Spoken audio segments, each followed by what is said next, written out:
Hi guys, welcome back. Happy New Year. I wish you all the best for the new year. And today I'm back in 2021 with another recent reads video. It's hopefully going to be a bit of a shorter one because I want to specifically talk about two books by Agatha Christie, which I read quite recently and that I wanted to discuss together because they are quite unusual in terms of how they are within the oeuvre of the famous mystery writer Agatha Christie, because they are quite different than her standard puzzle mysteries in a kind of similar way. The books I want to discuss, they're actually two short story collections, interestingly enough. The first one is called The Hound of Death and Other Stories, and the other one is The Mysterious Mr. Quin. But just to preface this, what I think was incredibly interesting reading these books is that usually in Christie's work, through her authorial voice, but also through some of her characters, she is very much talking about how things that people explain in supernatural ways can be explained via science or, conclusions or understanding psychology of people. But interestingly, in those two short story collections, she goes a completely different way. And she kind of embraces the supernatural and the unexplained, which I thought was really interesting and refreshing. But you have to be aware that if you're used to her usual puzzle mysteries, this is very much going to be different. So firstly, the Hound of Death collection is a collection of 12 short stories, and they all have kind of a dark supernatural twist in them. Sometimes the one, sometimes the other, sometimes it's even combined. And there are themes of like the haunted house. One of the stories which I really like starts with the premise that an elderly woman thinks her husband is communicating with her through the wireless. And what I really enjoy about this collection is whenever you jump into a story, you don't know until the end whether Christie is going on that supernatural vibe or if she's going to end it up with a twist and, maybe there's someone who has criminal intent who is behind all of this seemingly supernatural stuff. And this made the reading of this collection so entertaining, also because I kind of annotated in the contents. I kind of annotated for myself at the end of reading each story whether it's more like a supernatural twist or if it's explained in the end or if it has like a mystery criminal background, or if it more has like this really dark psychological vibe. And it's very well alternating within this collection, so it's very much a collection you can read through. You don't necessarily have to make a pause between stories and read something else, because all of these stories are so distinct and interesting, and their style and vibe really reminded me of Daphne du Maurier's The Birds and Other Stories, which is kind of similar in that way and absolutely amazing. So yeah, if you fancy looking at Christie through another lens, and if you enjoy kind of spooky stuff and her delving really into psychological stuff, I think way more than in her usual novels, I think this would be really interesting. And it has The Witness for the Prosecution in there as a short story version, which is really one of her best stories ever, and that I think is not talked about much. And this one is very much going into this dark vibe, so it's really, really good.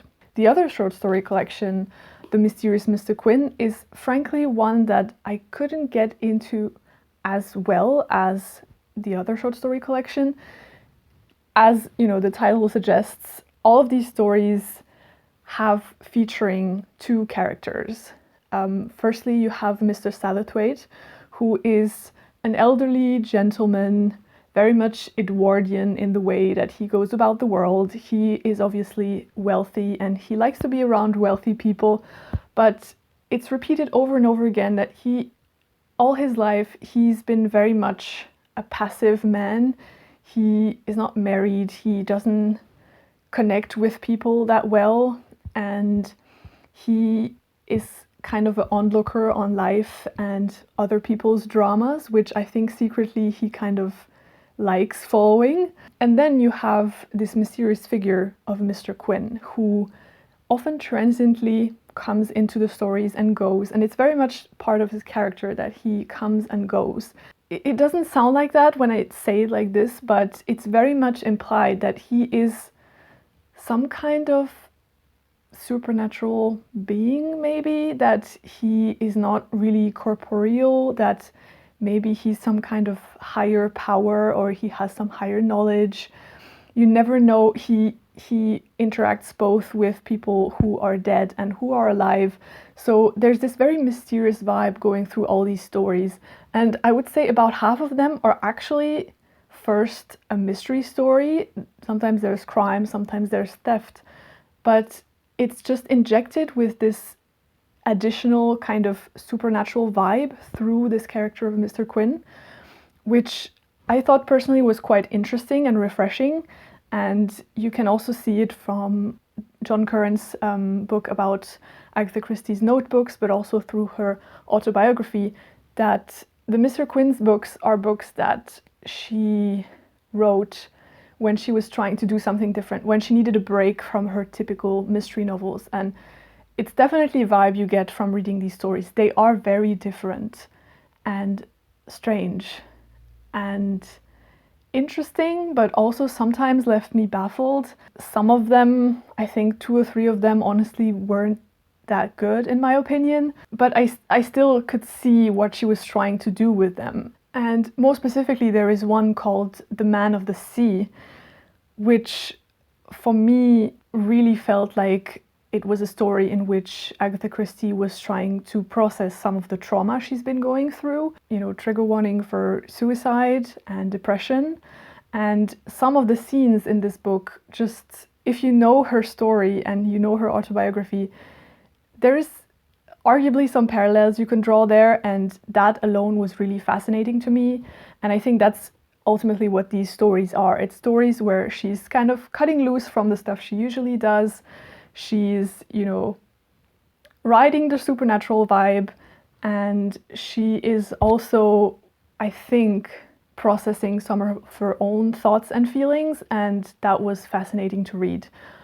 As stories themselves, you know, some of them are better, some of them are not that good, which is why I would also say that this is definitely not a short story collection that I would read from start to finish. If I would read it again, I would probably give myself more time and like specifically tell myself, okay, I read a story every now and then, because some of the aspects are quite repeating themselves, because she wrote them also originally in quite stretched out time spaces, and you can really see that because she's repeating herself. So yeah, that's the mysterious Mr. Quin stories. I would love to know if you've read any of these short stories, because I think very much like the books that Agatha Christie wrote under her other pen name, they are works by her that are not being talked about that much, and I know they are very different from what she does usually with her very well-known, especially novels.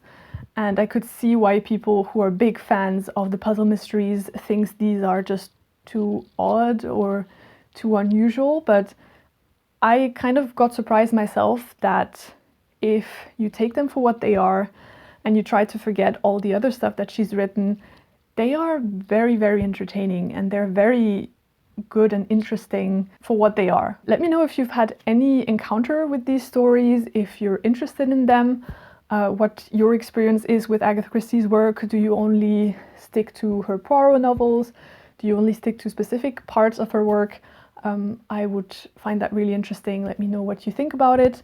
And yeah, just let me know maybe what your plans are, your reading plans for 2021. You might have noticed that I haven't put up a goals video, and that's a choice because I don't want to set myself any goals whatsoever. But I still want to know what your goals are, because I think it's always really interesting. I hope you're well, and in the meantime, I also hope you're reading great books, and I'll see you in my next one. Bye!